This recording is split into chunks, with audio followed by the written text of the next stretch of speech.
Dear students, you studied two stanzas of this poem. Now I am going to explain the third stanza. See the carefully.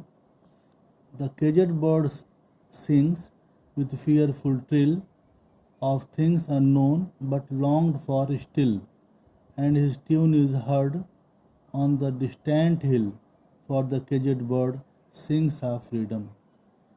Here you can see again the pain of the caged bird or encaged bird. Here you can see that the caged bird sings in a fearful tone. In fearful tone. Trill means shrill or tone about unknown things, of things unknown, about unknown things that exist outside of his cage.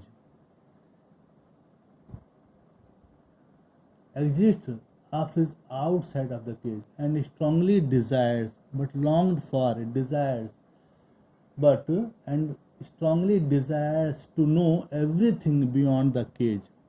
She is very eager, he is very eager to know what is beyond the cage. He has the desire to know everything about what is beyond the cage. The bird song is heard far, and his tune is heard on the distant hill, for the caged bird sings of freedom. The bird song is heard far away on the hill. He sings about his longing for desire, longing for freedom, or desire for freedom. The poet gives another 8 lines to the caged bird express himself. The bird with wings clipped, movement restricted, sings because his dreams are dead and lie in a heap at his feet.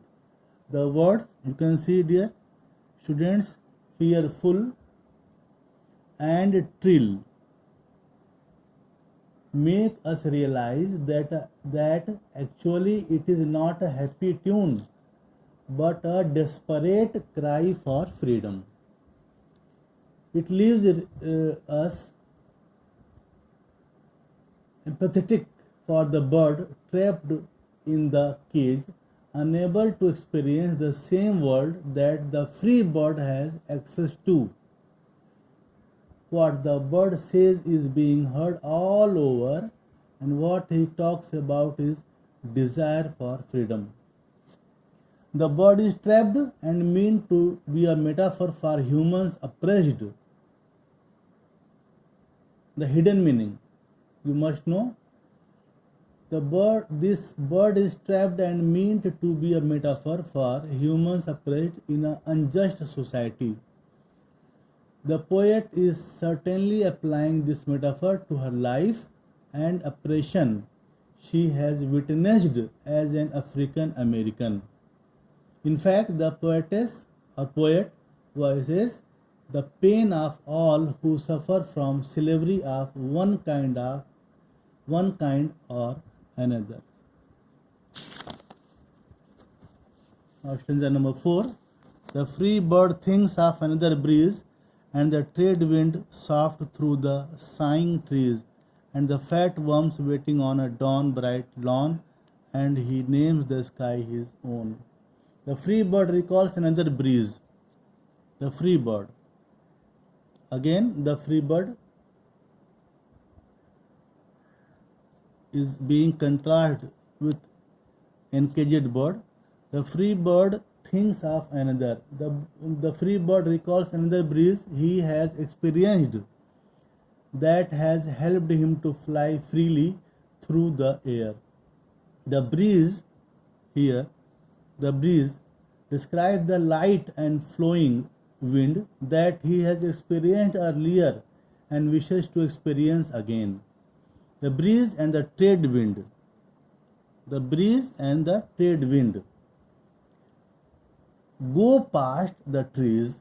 The free bird likes to take control of the sky and things of seen like the fat worms waiting on the lawns for him to feed on, and the branches of the tree to sit and rest. The bird means to say that he owns the sky. The free bird is brought up later on this poem for a second time. Students, this instance describes what the bird is thinking about. The breeze and fat worms in the poem represent hope and opportunity. They are metaphors for all the hopes and opportunities that the free people have that are denied to those in bondage. The ability of this bird to declare the sky as belonging to him shows confidence and self-assurance. The poet strengthens the depiction of the free bird as strong, confident, and determined by stating that he named the sky his own. You see the line. He named the sky his own. There is no limit of his freedom. The sky does belong to him and to all birds like him. The rest, fifth and sixth stanza will be taught the next day. Thank you so much.